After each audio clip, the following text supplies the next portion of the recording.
জনাব তারেক রহমান বাংলাদেশে ফেরত এসে বলেছিলেন যে তার একটা পরিকল্পনা আছে। এখন এই যে একটা স্বাধীন সাংবিধানিক প্রতিষ্ঠান হিসেবে নির্বাচন কমিশনকে চাপ প্রয়োগ করা, এটা কি তার পরিকল্পনার অংশ কিনা, এটা কিন্তু জনগণের মনে প্রশ্ন তৈরি হচ্ছে। মিডিয়াকে নিয়ন্ত্রণ করে, এটা কি তার পরিকল্পনার অংশ কিনা, এটা কিন্তু জনগণের মধ্যে প্রশ্ন তৈরি হচ্ছে।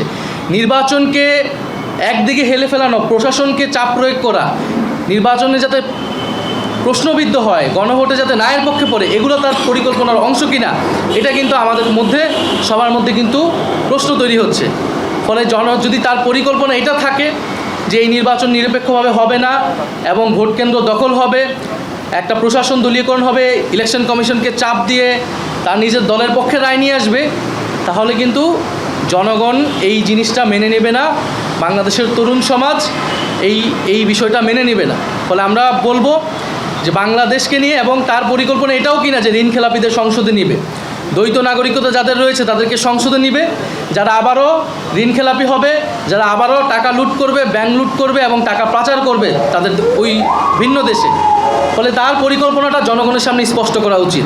তারেক রহমান যখন বাংলাদেশে এসেছেন, পুরা ঢাকা শহর এবং এই গুলশান এলাকা, যেটা তার নির্বাচনী এলাকাও, পুরা পোস্টার ফেস্টুনে ছেয়ে গেছে তার ছবি দিয়ে। এখন আমাকে ওই যে বলা হয়েছে যে আমার ছবি যেহেতু ব্যবহার করা হয়েছে, তার মানে এটা আমি নির্বাচনী প্রচারণা করতেছি। তাহলে এটা বাংলাদেশের আইনে, আরপিএর কোন আইনে আছে, এটা ইলেকশন কমিশনের বলা উচিত। তাহলে ছবি কে ব্যবহার করতেছে না? তারেক রহমানের ছবি পুরো ঢাকা শহরে, পুরো বাংলাদেশে ব্যবহৃত হচ্ছে, অনেক প্রার্থীদের ছবি ব্যবহার হচ্ছে, তাহলে তাদের বিরুদ্ধে ব্যবস্থা নিতে হবে। আমাদের সেই বিলবোর্ডে আমরা গণভোটের প্রচারণা করতেছি, সেখানে কোনো মার্কার নাম নেই, কোনো দলের নাম নেই, শুধু একজনের ছবি। একজন দায়িত্বশীল নাগরিক হিসেবে, একজন জনপ্রতিনিধি হিসেবে বা রাজনৈতিক নেতা হিসেবে আমি গণভোটের পক্ষে বলতেছি যে হ্যাঁ, এর পক্ষে আপনারা ভোট দিন। এটা বলাটা আমার নৈতিক এবং রাজনৈতিক অধিকার, যেখানে সরকার নিজেই গণভোটের পক্ষে অবস্থান নিয়েছে এবং প্রচারণা করতেছে। বেগম খালেদা জিয়ার মৃত্যুকে ব্যবহার করে শোক সভার নামে বিভিন্ন রাজনৈতিক প্রচারণা, ইলেকশনে নির্বাচনী প্রচারণা করা হচ্ছে, কম্বল বিতরণ করা হচ্ছে, এই সব কিছুর মধ্যে দিয়ে তারা কিন্তু প্রচারণা করছে যেটা ইলেকশন কমিশন দেখেও না দেখার ভান করছে। ফলে আইন শুধু একজনের জন্য হবে, তার জন্য আবার ভুলভাবে ব্যাখ্যা করে আইনের ভুল প্রয়োগ হবে আরেকজনের জন্য, যেখানে সঠিকভাবে প্রয়োগ করার সুযোগ আছে কিন্তু ইলেকশন কমিশন সেই প্রয়োগ করছে না।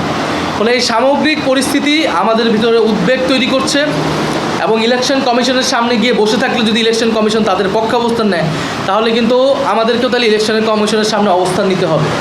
কিন্তু আমরা সেই দিকে যেতে চাই না।